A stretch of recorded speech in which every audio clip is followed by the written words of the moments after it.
바로 간다 이문현 기자입니다.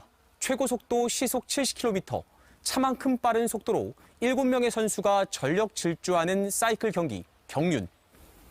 맨몸으로 헬멧 하나에 의지한 채 좁은 트랙을 경쟁자들과 뒤섞여 내달리다 보니 보기만 해도 아찔한 사고들이 속출합니다.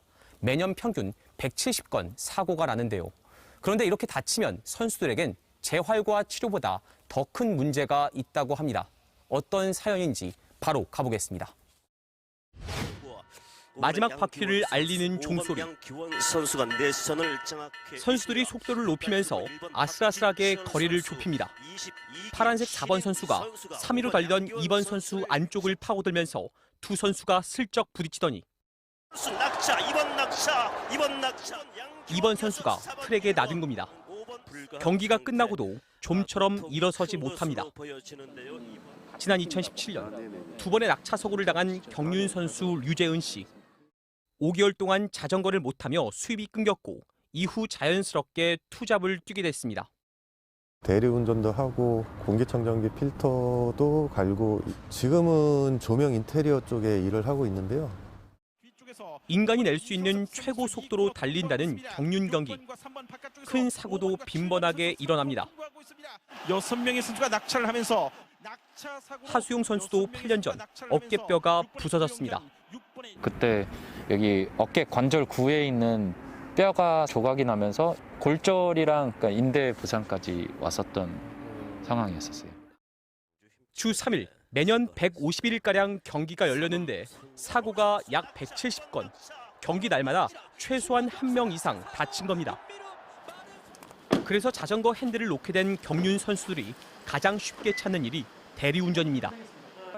선수인데 이렇게 다른 일을 하고 있다는 것 자체가 좀 자괴감도 많이 들죠. 국내 경륜 선수들은 모두 557명. 문화체육관광부 산하 공공기관인 국민체육진흥공단과 1년간의 훈련과 검증을 거쳐 계약한 전문 선수지만 고정된 월급이 없습니다.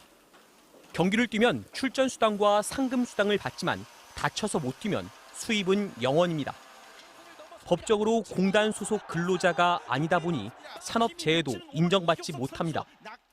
경마 선수들은 매달 훈련 수당 330만 원, 다칠 경우 생계비로 270만 원을 받지만 경륜 선수들은 사정이 딴판입니다. 선수들이 출전 수당을 쪼개 기본 급여로 달라고 요구하며 급기야 지난 7월부터 파업에 돌입했지만 공단은 반대하고 있습니다. 지종속 관계가 아니에요. 선수분들한테 훈련 언제 하고 어떻게 하라는 부분들은 저희가 할 수가 없어요. 과연 종속 관계가 아닐까?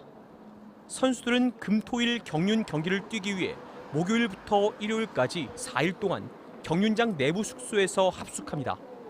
CCTV가 설치되어 있는 것은 물론 공단 직원인 사감이 외출과 외박을 통제하고 휴대 전화는 압수당합니다. 합숙하지 않는 기간의 훈련 기록도 보고해야 합니다. 선수들은 모욕적인 언행과 갑질도 수시로 당했다고 주장합니다. 이렇게 싸가지 없이 얘기를 하냐 그러더라고요. 대응하고 싶어도 잘못 보이면은 제재를 더 받을 수도 있고. 사행성 스포츠로 눈총받는 경륜. 하지만 정부가 직접 운영하면서 매년 수익 200억 원을 전부 다양한 종목의 선수 지원과 지도자 양성, 저소득층과 장애인 체육 지원 등 공익적 목적에 씁니다. 수익금은 모두 사회로 환원되고 있어요. 하지만 묵묵히 페달을 밟는 경륜 선수들은 정작 다치면 생계를 위협받습니다. 대출로 버티다가 몸이 안 만들어진 상태에서도 그냥 시합을 들어갈 수뿐이 없다. 가정이 무너지는 거잖아요, 한순간에. 바로 간다 이문현입니다.